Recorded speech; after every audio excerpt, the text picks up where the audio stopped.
Hey guys, okay, hold it like this. Hey guys, yo, doing a recording on a vendetta, considering selling it. Somebody asked me to do a video, so I figured I'll just go ahead and put one out. The vendetta was made by Franco Gallardi. Bought this along with a blue one, but the blue one that I have is a Roadster. This is a one of one coupe. This is the first one that Franco made with his dad. So I'm just going to do a walk around the video, tell you some things that it needs, tell you some things that it does. I'm going to drive it, turn it on, etc. Just do the whole nine for the video. All right. So one of the things that we're going to, let me just do a quick walk around right now. It has been stored in the garage for a while because I just have other cars that I'll be driving, which I do drive this as well, but just been other things going on. So yep, this is it right now. The first thing that we want to go over is the front hood. We want to open up all the compartments so you can see everything. So got my brother helping me today. No, you have information. All right, so to open the hood, which I don't know why they did this, but it's fine. This is a manual. You can add a popper to it. One of the things that needs to be done is you should add a popper just to lift it up a little higher. So when you go underneath, there's a lever, pull it, you see it doesn't open up that high at all. So you gotta really get in there to open it, which is really difficult to do. This is why you need a popper. All right, here we go. So it has the springs on there, just carpet it. If I was you, I'd probably put a popper. That's what I was gonna do, but I was gonna make it electric. But this is the front trunk. You got a full joint of this? All right. So we got the full trunk. Also, when we recording, when I'm doing stuff, just hit this picture, quick picture. Yeah. Okay. Mm-hmm. All right. So I'm gonna go ahead and close this back right here.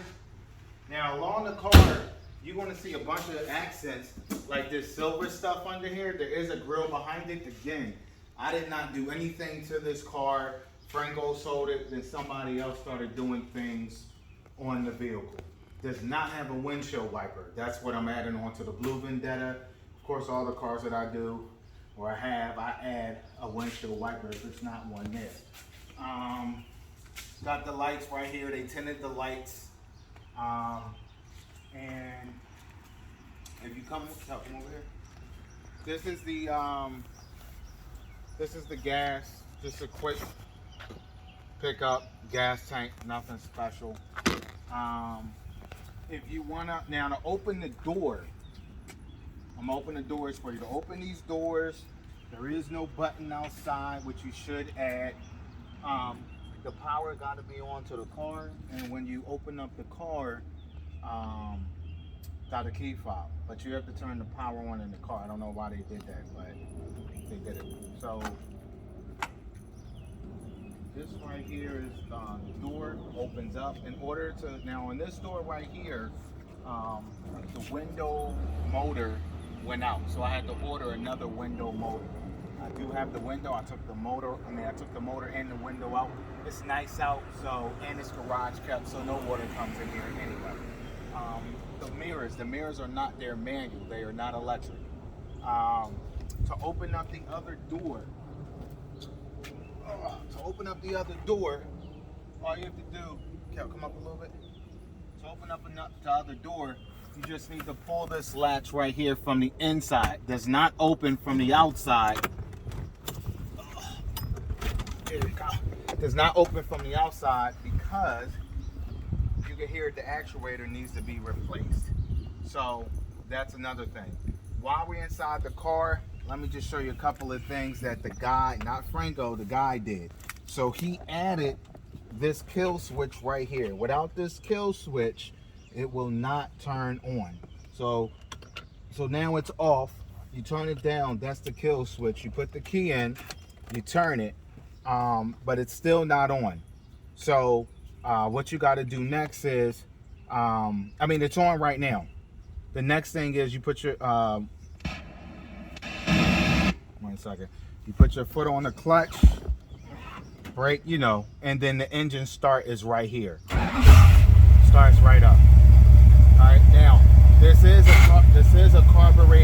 engine. So just to let you know, carbureted vehicle. I'm going to go ahead and close the door on the other side so that you can see the windows go up and down. This is a manual switch to cut the fans on as soon as you start the car. This is, again, I didn't do any of this. This was already here. This is the temp gauge right here. Radio, I would definitely change out. Right down here, which I didn't mount, I had to rewire, but this is to turn the lights on and off in the front. Even though, I'm sorry, to turn them off. The lights automatically come on when you turn the car on. This is the hood popper right here. We're going to open that up in the back. To let you know, the only gauge that works on here is the RPM. So I don't know why the other ones don't work, which I was going to replace anyway, which is simple to do. This is your heat and AC. I will say that the heat does work. It's not as powerful, but the AC needs to be charged from what Franco was telling me. Again, I only drive the car at summertime, springtime, and we had a beautiful winter. I didn't use none of this stuff. It didn't matter to me at that point. So I'm gonna close. You got your lights up here. And then also this part right here actually opens up. Not gonna open up because I have to cut something on, to hold it down. I have a zip tie. It's never come off. It doesn't shake. It doesn't make any noise. None of that different stuff. None of this stuff on here works, as you know. There's no power steering on here, but I am going to open up the door. Close the door so you can see the window work. So sometimes with this door, if I was you, I already bought the piece to replace this latch. It's been over years. So sometimes to close it when you go down, it comes back up. Sometimes it takes a second time or third. See? To close up. Now it's closed. It'll never open up on the highway, nothing like that. I ain't never had this. I've had this on the highway, 95, 495, going 60, 70, 80 miles per hour in this vehicle. What I will say is that the suspension is stiff though. It is stiff. I was going to probably add some better springs, maybe bag it, but all right, so let me show you the window.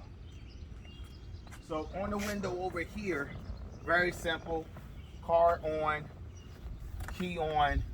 This is the window. Simple.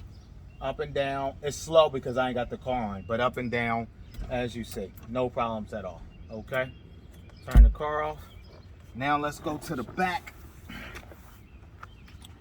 Now, I will say that since I had both of the struts break off of here. This was a poor design. So I'm lifting it up like this. It's not heavy.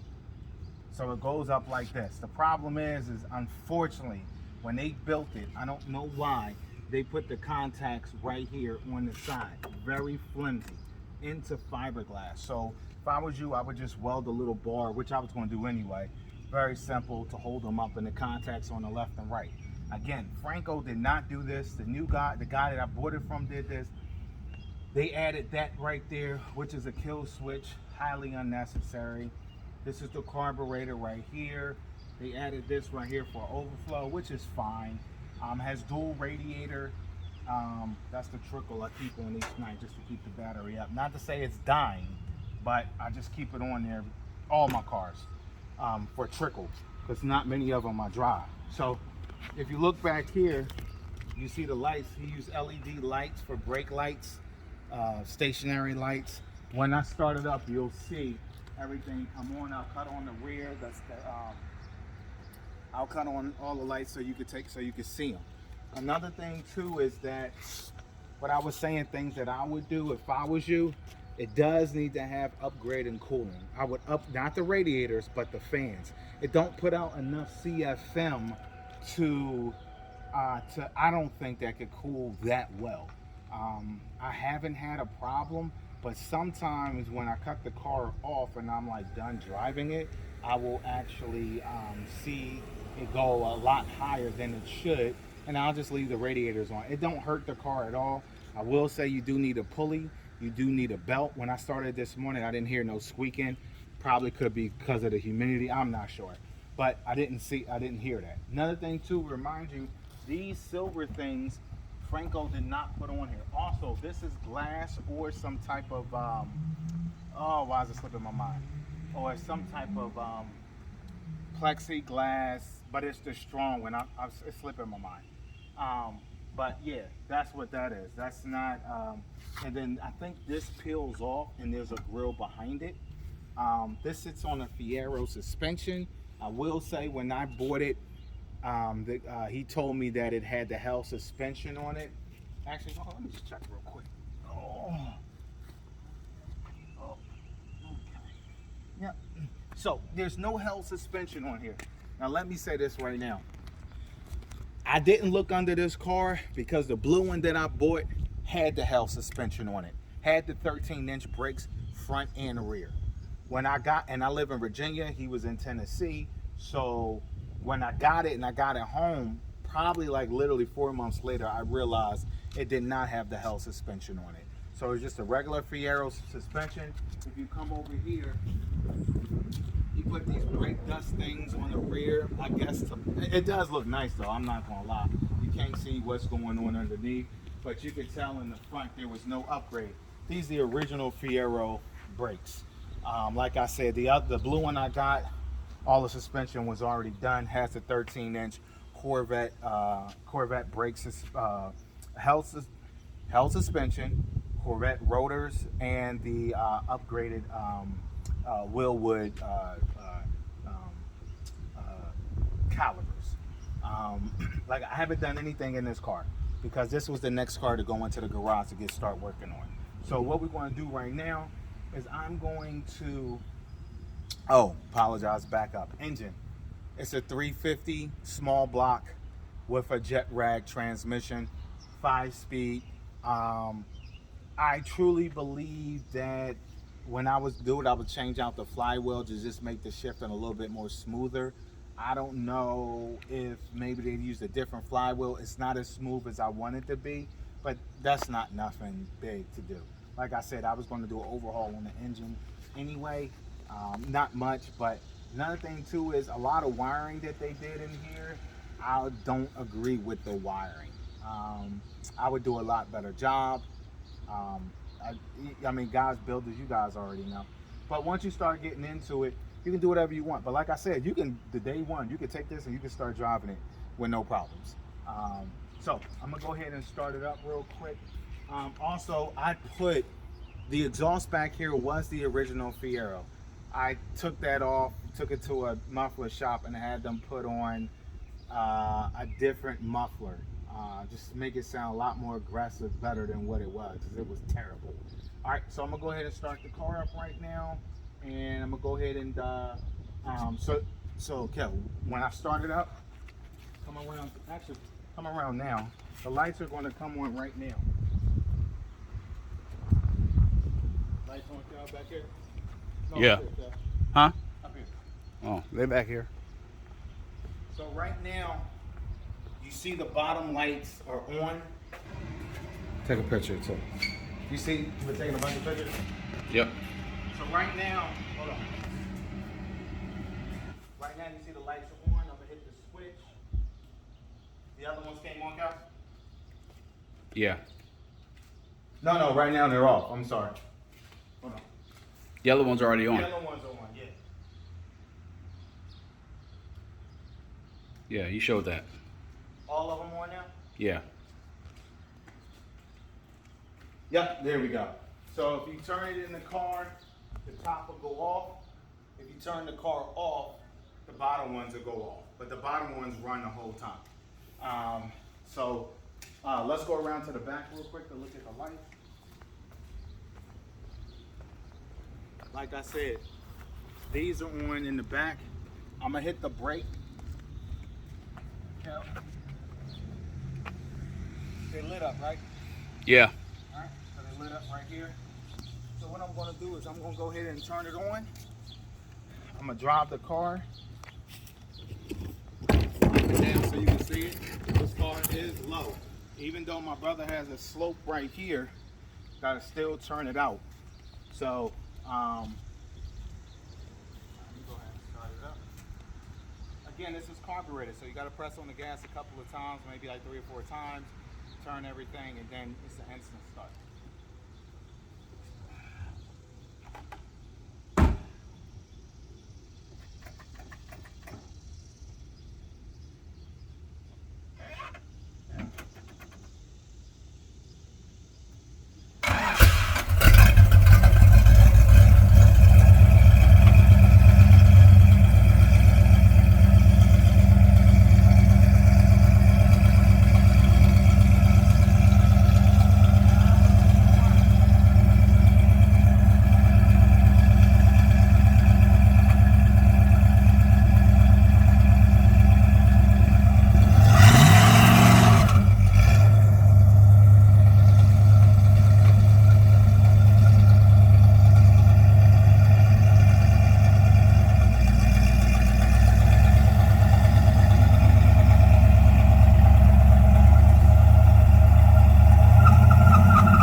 Okay, guys, one of the things that I didn't mention on here was people may say, yo, well, how the hell you know how much fuel you got in the car? It's a Fiero tank.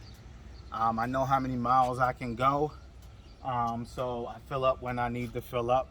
I've never ran out of gas or anything like that. But again, I'm not going across state lines and stuff like that. But I have taken it probably like 100 miles each way in VA because I wanted to see how good it can do. It was fine. But those were the things I was going to change. I was actually going to just put a digital in there. That's what I'm putting in the other Vendetta from Autometer. Simple, costs $1,000, but everything is digital. And this is carbureted, so everything is ran. So if you guys have any questions, please hit me up. I did this video for everybody that I know that's going to be asking, what about this, and this. It ain't too much you can really ask now with the video. So I appreciate y'all time. Thank you. If you have any questions, you can definitely hit me up. Appreciate it.